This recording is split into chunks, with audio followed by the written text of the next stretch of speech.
Les invités du Cercle Pierre d'Or, l'excellence immobilière. Ces professionnels construisent l'immobilier d'aujourd'hui et de demain. Rencontre avec des femmes et des hommes remarquables.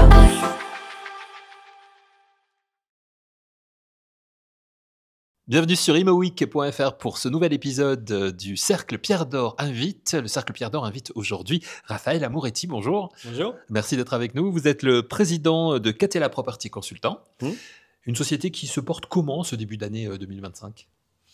Alors Catella Property, peut-être juste pour resituer pour vos auditeurs, c'est la partie chez Catella qui s'occupe du conseil en transaction sur l'immobilier non résidentiel. Donc tout ce qui est immobilier tertiaire, tout ce qui est retail, activité, logistique, etc. Donc c'est relativement large sur toute la France.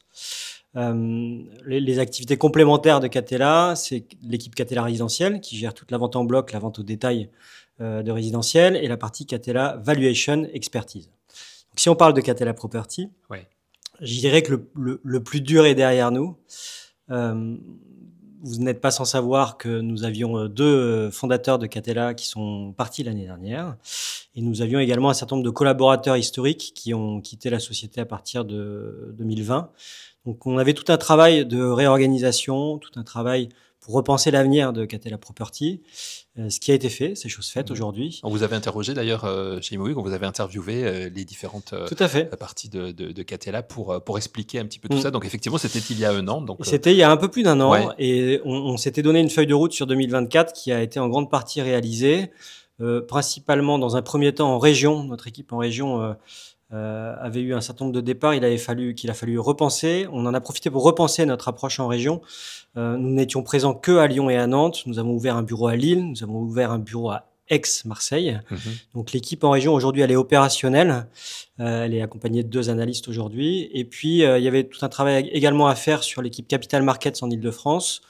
À travers un besoin de seniorité qu'il fallait renouveler. Et donc, vous avez dû voir l'arrivée de Laurent de Françu au mois de décembre et de Marion Lemoine qui nous a rejoint il y a une dizaine de jours. Donc, l'équipe Capital Market Île-de-France, elle est à nouveau complète. Et puis, petite chose complémentaire, j'ai souhaité relancer l'activité de commercialisation locative par laquelle moi j'ai débuté chez Catella et qui me semble avoir un sens important dans une structure de notre taille en complément de l'équipe Capital Markets. Donc aujourd'hui, voilà où nous en sommes. Si on parle de façon plus concrète en termes de pipeline, je déteste ce mot-là, mais on va dire les tendances pour les mois prochains. On a une dizaine d'opérations soit signées, soit sous promesse, à peu près autant sous exclusivité, une vingtaine de marketing en cours. Et ce qui est encourageant par rapport à ce que je viens de vous dire, c'est que les 2 tiers sont en région. Et puis un certain nombre de pitchs en préparation. Donc je suis globalement satisfait de ce début d'année, notamment par rapport à la diversité des produits sur lesquels on travaille. C'est du bureau corps, des bureaux à transformer, du retail, de la logistique, de l'activité. Donc je suis assez content de cette diversité. Je reste néanmoins assez prudent en termes de volume. C'est-à-dire que le volume unitaire et le volume global des immeubles mis sur le marché reste insuffisant. Et donc, je suis attentif on a quand même encore un déséquilibre entre les attentes des vendeurs et les attentes des acquéreurs. Cette restructuration, elle était nécessaire. De toute façon, il fallait que vous la fassiez dans un contexte qui n'est pas évident, celui de 2024. Le marché ça n'a pas été simple. C'est probablement le meilleur moment pour le faire, je trouve. C'est-à-dire que c'est quand le marché est en difficulté qu'on a peut-être un peu plus de temps pour se poser les bonnes questions. Et c'est là où on apprécie de faire partie d'un groupe européen de la taille de Catella qui nous a permis de se remettre en ordre de marche, de faire les recrutements nécessaires pour être prêt le moment où ça va repartir. Alors, quels sont vos objectifs pour cette année 2025 ? Au moins 3 objectifs que vous pourriez nous citer. Alors, il y en a certainement plus que ça quand on fait nos... En tout cas, les 3 qui vous viennent à l'idée, les premiers. On va dire que le principal, peut-être, c'est de poursuivre notre développement. Pourquoi je dis ça ? On se rend bien compte quand on fait le bilan. Là, en ce moment, on fait le bilan de 2024. On regarde un peu derrière nous. On voit les chiffres. Et, ils sont bons, les chiffres, Alors, les chiffres du marché sont pas très bons. Et ceux de Catella sont très bons en expertise, sont assez satisfaisants dans le contexte actuel en résidentiel. Et sur la partie non résidentielle, insatisfaisant, mais pour toutes les raisons que je vous ai indiquées. C'est-à-dire que le marché en fait partie, évidemment, mais on était en phase de reconstruction, et quand on se reconstruit, ça prend du temps. Donc, on va dire que c'est derrière nous. Simplement, si on regarde le marché, on voit bien que le bureau représente un tiers des montants investis l'année dernière. C'était largement plus de 50% avant le Covid, voire parfois jusqu'aux 2 tiers. On va probablement revenir, le 33% est probablement le point bas. Mais on ne reviendra pas tout de suite à 75%. Ça veut dire qu'il faut être capable d'adresser une typologie d'actifs autres. On le faisait déjà, on faisait déjà du retail, on faisait déjà de la logistique, on faisait déjà de l'hôtellerie de façon, on va dire, opportuniste. Je reste convaincu que sur certaines typologies d'actifs, il faut avoir dans ces équipes des spécialistes. Donc, dans la partie développement de Catella, il y a le recrutement de spécialistes en retail, en logistique, en activité, en hôtellerie. Mais cette fois-ci, je vais le faire de façon beaucoup plus opportuniste à travers des rencontres. On reste une société de taille intermédiaire, humaine. Ouais. Et pour composer une équipe qui soit cohérente, ça passe par des rencontres, des personnes qui sont en capacité de s'intégrer dans ce qu'on a construit aujourd'hui. Donc, ça se fera quand j'aurai en face de moi les bonnes personnes pour les bons postes. Donc ça, c'est la première partie. La deuxième partie, c'est de terminer le développement maillage régional. Il nous reste une petite case vide qui est le sud-ouest. Donc on a un recrutement en vue sur Bordeaux-Toulouse. Même chose, qui se fera là de façon... on a rencontré un certain nombre de personnes. On attend de rencontrer la bonne personne pour pouvoir se décider. Et la dernière chose, et notamment dans le contexte économique global qu'on vit aujourd'hui, c'est... les entreprises se posent des questions multiples, et notamment sur leur détention immobilière. Il y a toute une partie, notamment de travail sur ce qu'on appelle le sell and leaseback, sur lequel je suis assez convaincu qu'il y a une opportunité de marché assez vaste sur le marché français.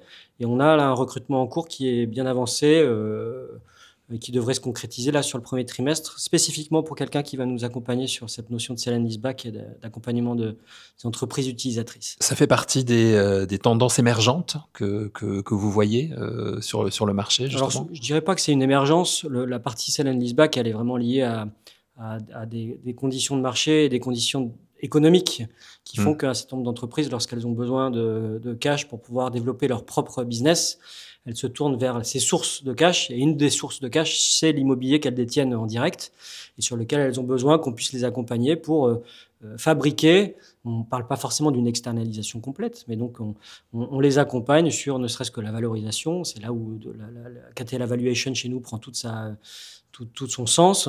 Et ensuite, derrière, pour les accompagner sur une stratégie qui peut passer par de l'externalisation ou pas. Quand vous dites, vous évoquiez tout à l'heure le bureau, quand vous dites on est à 33% aujourd'hui, 30-33%, on ne va pas arriver aux 75% tout de suite. Est-ce qu'on y arrivera un jour aux 75% maintenant? Est-ce que c'est terminé? C'est peut-être pour ça aussi que vous vous tournez vers le retail, la logistique, l'hôtellerie? C'est difficile à dire, notamment parce qu'il y a une question de volume. C'est-à-dire qu'aujourd'hui, le 33%, il est aussi lié au volume unitaire sur lesquels les transactions se font, notamment au bureau.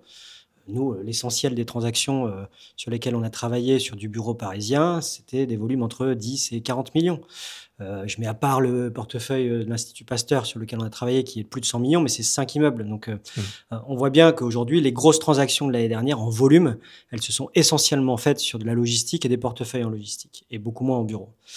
Mais lorsqu'on aura une capacité qui sera revenue sur des deals de grande taille de plus de 100 millions, avec des opérations en bureau qui ont des bons fondamentaux, on retrouvera des volumes en bureau de cette taille-là, qui vont dire que le 33%, il a quand même vocation à augmenter. Est-ce qu'il montera jusqu'à 75%? Je ne peux pas vous dire. Ça fait partie quand même des raisons d'espérer. Quelles sont les raisons d'espérer dans ce marché actuel aujourd'hui? Non, mais après, si on rentre quand même, on revient un tout petit peu sur cette question des bureaux. Dans les axes de développement que nous, on a clairement et sur lesquels on a déjà commencé à travailler, si on regarde la quantité de mètres carrés disponibles de bureaux aujourd'hui, vacants en Île-de-France, à aujourd'hui, on en a 5 millions. À un an, on en anticipe environ 2 millions, c'est-à-dire qu'on parle de 7 millions de mètres carrés vacants. On n'a jamais connu ça, même dans les années 90, même au moment des subprimes. Ouais, c'est inédit, totalement. C'est inédit. Donc, qu'est-ce qu'on fait avec ces 7 millions et de quoi ils sont composés? Aujourd'hui, allez, je prends que les immeubles de plus de 5000 mètres carrés, il y a environ 300 immeubles. Dans ces 300 immeubles, il y a des immeubles neufs qui sont bien situés. Cela, a priori, c'est une question d'écoulement, c'est-à-dire qu'ils finiront par être loués, ils seront conservés par leurs propriétaires ou ils seront vendus. A Après, on a les immeubles qui sont bien situés, qui ont besoin de travaux. Suivant qui les détient, ils seront vendus, il y aura des travaux qui seront faits ou pas de travaux, mais en tout cas, ils ont des fondamentaux qui sont corrects. Mais après, il y a tous ceux qui sont pas bien situés et qui nécessitent des travaux. Et là-dessus, il y a un énorme vivier pour nous de transformation à un autre usage. On en a beaucoup parlé, mais ça commence quand même à s'accélérer. Nous, on travaille en simultané sur plusieurs pitchs, commercialisation, exclusivité en cours sur des sujets comme cela. Et donc, là, c'est un formidable terrain de jeu. Vous imaginez 7 millions de mètres carrés, même si je prends un tiers, sur les années à venir, pour nous, intermédiaires, qui ont besoin d'accompagner les propriétaires sur ces thématiques-là.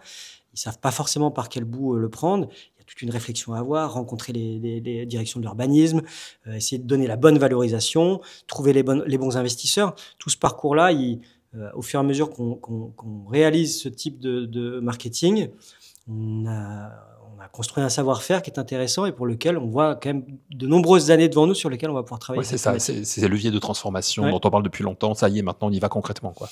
On y va concrètement. Après, il y a, comme dans chaque mutation, des gens qui vont plus vite que d'autres, des villes qui vont plus vite que d'autres, des maires qui ont envie de transformer, qui ont les capacités de transformer plus que d'autres. Mais en tout cas, on voit bien que, vu la quantité de mètres carrés concernés, on peut pas faire semblant, on peut pas se dire que ça n'existe pas. Ça existe. Et donc, il faut l'adresser. Et nous, on l'adresse depuis plusieurs années déjà. Donc ça fait partie effectivement des belles raisons d'espérer. Merci. Oui. Non, après sur les autres raisons d'espérer, c'est pas uniquement celle-ci. On a quand même, d'un point de vue macroéconomique, une baisse de taux, même si on considère qu'elle n'a pas un effet immédiat compte tenu de l'OAT 10 ans, mais la baisse de taux, elle est là. On a encore eu 25 points de base la semaine dernière. On a des entreprises qui sont obligées de réfléchir on le voit bien, sur la façon de travailler, sur la transition énergétique. Ça, c'est des opportunités. De toutes ces mutations qu'on est en train de vivre, il y a forcément des opportunités qui sont à créer. Moi, je suis d'une nature globalement optimiste et je pars du principe qu'à partir du moment où on travaille sérieusement, avec acharnement et qu'on fait partie d'une entreprise qui véhicule une belle image, on peut s'inscrire dans une mutation et y apporter des réponses. Merci beaucoup, Raphaël Amoretti. Merci d'avoir accepté notre invitation. Merci à vous d'avoir suivi cet épisode. On se retrouve très vite pour le Cercle Pierre d'Or Invite sur imoweek.fr.